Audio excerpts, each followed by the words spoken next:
ഒഴിവാക്കിയത്. ഭർത്താവിന് വേണ്ട ഞാൻ ഒഴിവാക്കി എന്നാണ് പറയുന്നത് ഭർത്താവ്. മാനസിക പ്രശ്നങ്ങളൊക്കെ ഉണ്ടെന്ന് ഭർത്താവ് ഇങ്ങനെ പ്രചരിപ്പിക്കുന്നുണ്ട്. ഉണ്ട്. ബാക്കി കാര്യങ്ങളൊക്കെ അവിടെ നിൽക്കട്ടെ. ആദ്യം ഈ കുഞ്ഞിനും ഈ ഉമ്മക്കും ഒരു തണൽ കൊടുക്കുക, ഒരു ആശ്വാസം കൊടുക്കുക, അവരെവിടെങ്കിലും ഒന്ന് കിടക്കട്ടെ എന്നുള്ള രീതി പറഞ്ഞിട്ടുണ്ട്. അവരെ മതത്തിലുള്ള നേതാക്കളും ഒക്കെ ബന്ധപ്പെടുകയും ഇടപെടുകയും ഒരു നല്ലൊരു സംവിധാനം ഉണ്ടാക്കാനുള്ള ശ്രമം നടത്തുകയും വേണം. ഈ വിഷയത്തിൽ ഇതൊന്നും നടക്കുന്നില്ല എന്നുള്ളതാണ് ഏറെ വേദനാജനകം. ഇല്ലാന്ന് പറഞ്ഞപ്പോ എല്ലാരും ആശ്വസിച്ചു, തലാഖില്ലല്ലോ. പക്ഷെ ഈ തലാഖ് എന്ന് പറഞ്ഞ ഈ നിയമം മാറ്റണം, കോടതി മുഖേന വേണം തലാഖ്. അതാണ് ഞങ്ങൾ ആവശ്യപ്പെട്ടുകൊണ്ടിരിക്കുന്നത്. കോഴിക്കോട് ഫറൂഖിൽ നിന്ന് മനസ്സിനെ വിഷമിപ്പിക്കുന്ന ഒരു വാർത്തയാണ്. ഹസീന എന്ന സ്ത്രീയും തൻ്റെ കുഞ്ഞുങ്ങളും 8-9 ദിവസമായി ഭർത്താവിൻ്റെ വീടിൻ്റെ വരാന്തയിൽ കഴിഞ്ഞുകൂടുന്നു. ഭർത്താവും വീട്ടുകാരും ആ വീട് പൂട്ടിപ്പോയതിനെ തുടർന്ന് ഭർത്താവ് മറ്റൊരു സ്ത്രീയെ വിവാഹം ചെയ്ത് അതിലൊരു കുട്ടിയുമായി ആ വീട്ടിൽ താമസിക്കുകയായിരുന്നു. ഹസീന എന്ന സ്ത്രീയെ മുത്തലാഖ് ചൊല്ലി അങ്ങനെ ഒഴിവാക്കി. അവിടുത്തെ ഒരു സ്ത്രീ ഭരണാധികാരി പറഞ്ഞു, ആ വീട് തല്ലിപ്പൊളിച്ചാണെങ്കിലും ഈ അമ്മയും മക്കളെയും കയറ്റുമെന്ന്. എന്തിനാണ് അങ്ങനെ കയറ്റുന്നത്? അങ്ങനെ കയറ്റിയിട്ട് ഒരു സുപ്രഭാതത്തിൽ ആ അമ്മയും മക്കളും ഇല്ലാതായി എന്ന് കേൾപ്പിക്കാനാണോ? കാരണം ഇത്രയും വലിയ പാതകം, സ്വന്തം മക്കളെയും ഭാര്യയെയും നോക്കാത്ത അത്ര വലിയ പാതകം ഉണ്ടെന്ന് എനിക്ക് തോന്നുന്നില്ല. സംരക്ഷിക്കേണ്ട കൈകളാണ് പിതാവിൻ്റെ. ഇപ്പോഴുള്ള സ്ത്രീയെയും അതിലെ കുട്ടികളുണ്ടെങ്കിൽ അവരെല്ലാം ഈ ഹസീനയുടെ ഭർത്താവ് സംരക്ഷിക്കുന്നുണ്ടാവുമല്ലോ. അതുപോലെ തന്നെയല്ലേ ഹസീനയ്ക്കുണ്ടായ കുട്ടികളും. വിവാഹബന്ധം വേർപെടുത്തുക എന്നുള്ള സംവിധാനങ്ങളെല്ലാം നിയമപരമായി തന്നെ നിലവിൽ വന്നാൽ നന്നായിരുന്നു. 2-3 വാക്കുകളിലൂടെ ഒരു മനുഷ്യൻ്റെ രക്തബന്ധം വേർപിരിക്കാൻ കഴിയുമോ? മറ്റുള്ള ആളുകളെല്ലാം ഈ സ്ത്രീയെയും കുട്ടിയെയും സംരക്ഷിക്കാൻ ഒത്തിരി ശ്രമിക്കുന്നുണ്ട്. 19 പവൻ സ്വർണം കൊടുത്ത് പൈസയൊക്കെ കൊടുത്ത് കിട്ടിച്ചാണ്. അവർക്ക് വിദ്യാഭ്യാസമില്ല, നിറമില്ല. നമ്മളെ ചില സിനിമയിലൊക്കെ കണ്ടിട്ടില്ലേ, 10 മക്കളെ പ്രസവിച്ച ശേഷം എൻ്റെ ഭർത്താവിൻ്റെ മുഖം ശരിക്കും കണ്ടിട്ടുള്ളൂ എന്ന് പറഞ്ഞ പോലെയാണ്. മുഖത്ത് കണ്ണില്ലാതെയാണോ ഈ സ്ത്രീയെ കല്യാണം കഴിച്ചത്? മനുഷ്യ സ്ത്രീയാണ്. അതിൽ കുട്ടികളൊക്കെ ഉണ്ടായി കഴിഞ്ഞപ്പോഴാണ് അവർക്കില്ലാത്ത കുറവുകൾ ഒന്നുമില്ല.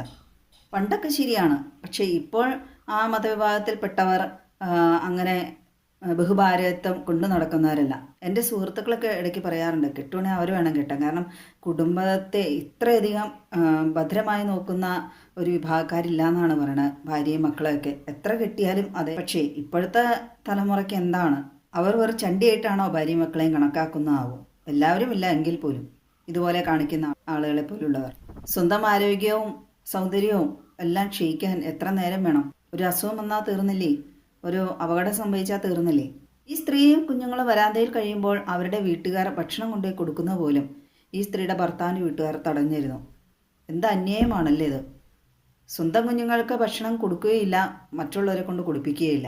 മാധ്യമ വാർത്തകളുടെ അടിസ്ഥാനത്തിൽ മനുഷ്യാവകാശ കമ്മീഷനും വനിതാ ശിശുക്ഷേമ വകുപ്പും നടപടിയെടുത്തിട്ടുണ്ട് എന്ന എന്തിനാണ് പിതാവ് അല്ലെ ഭർത്താവ് എന്ന് അവകാശപ്പെടുന്ന ദുഷ്ടനായ ഒരാൾക്ക് വേണ്ടി ആ സ്ത്രീയും മക്കളും അവിടെ കിടക്കുന്നു, അവരെ ഏൽപ്പിക്കാൻ നടക്കുന്നു? ഭർത്താവ് കർത്താവാണെന്നായിരിക്കാം ഒരുപക്ഷെ ആ സഹോദരി വിചാരിച്ചിരിക്കുന്നത്. ഇപ്പോഴും അവരുടെ സ്വർണം ഈ ഭർത്താവിൻ്റെ വീട്ടുകാരുടെ കയ്യിലുണ്ടെന്ന് അത് നിയമപരമായൊക്കെ വാങ്ങിയെടുക്കാൻ ശ്രമിക്കുക. നല്ല പ്രായത്തിൽ ആ സ്ത്രീ കല്യാണം കഴിച്ചു, അവരുടെ ആരോഗ്യവും ആ സൗന്ദര്യം എല്ലാം അവർക്ക് ആവശ്യമായ അവരുടെ പണവും എല്ലാം നഷ്ടപ്പെടുത്തിയിട്ട് പിന്നീട് അവർക്ക് അതില്ല ഇതില്ല അവരുടെ കുറവുകൾ ചൂണ്ടിക്കാണിക്കുന്നു.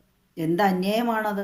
എന്നെ ഏറെ അത്ഭുതപ്പെടുത്തുക കാര്യം ആ ഹസീന എന്ന് പറയുന്ന ആ സ്ത്രീയുടെ അഭിമുഖങ്ങളിൽ എല്ലാം അവരൊരിക്കൽ പോലും അവരുടെ ഭർത്താവിനെ കുറ്റപ്പെടുത്തിയായിട്ട് കാണുന്നില്ല. വീട്ടുകാരെ അതെ കേട്ടോ, അവരെ എന്ത് മാന്യമായിട്ടാണ് അവർ സംസാരിക്കുന്നത്. ഈ സ്ത്രീ കുട്ടികളെയും കുട്ടി സ്വന്തം ഭർത്താവിൻ്റെ വീട്ടിലെത്തിയപ്പോൾ ഭർത്താവിൻ്റെ ഇപ്പോൾ നിലവിലുള്ള ഭാര്യയാണ് ഇവരെ ചീത്ത പറഞ്ഞ് ഇറക്കി വിട്ടതെന്നാണ്. ആദ്യം ആ സഹോദരിയും മറ്റുള്ളവരും മനസ്സിലാക്കേണ്ടത്, ഇത്രയും ചെയ്യാൻ മടിയില്ലാത്ത ആ സഹോദരിയുടെ ഭർത്താവ് ഇനിയും എന്തും ചെയ്യാൻ മടിക്കില്ല എന്നുള്ളത് ഉറപ്പാണ്. ഭർത്താവ് മാത്രമല്ല, ആ ഭർത്താവ് എന്ന് പറയുന്ന ആളുടെ വേണ്ടപ്പെട്ട ആളുകളും ആയിരിക്കാം. ആ ഹസീന എന്ന സ്ത്രീയുടെ മക്കളുടെയൊക്കെ ജീവൻ രക്ഷിക്കുക എന്നുള്ളത് തന്നെയാണ് പ്രധാനമായിട്ട് കാണുന്നത്.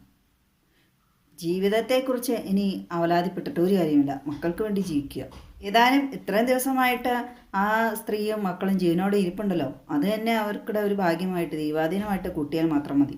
2018 മുതൽ ഹസീന എന്ന സ്ത്രീ കുഞ്ഞുങ്ങളുമായി സ്വന്തം ഭവനത്തിൽ തന്നെയാണ് നിന്നിരുന്നത്. അത്രയും നാൾ അവിടെ ജീവിക്കാമെങ്കിൽ എന്തുകൊണ്ട് ഹസീനയുടെ വീട്ടുകാർക്ക് താൽക്കാലികമായി ഹസീനയ്ക്കും മക്കൾക്കും വീണ്ടും ഒരു തണലൊരുക്കിക്കൂടാ?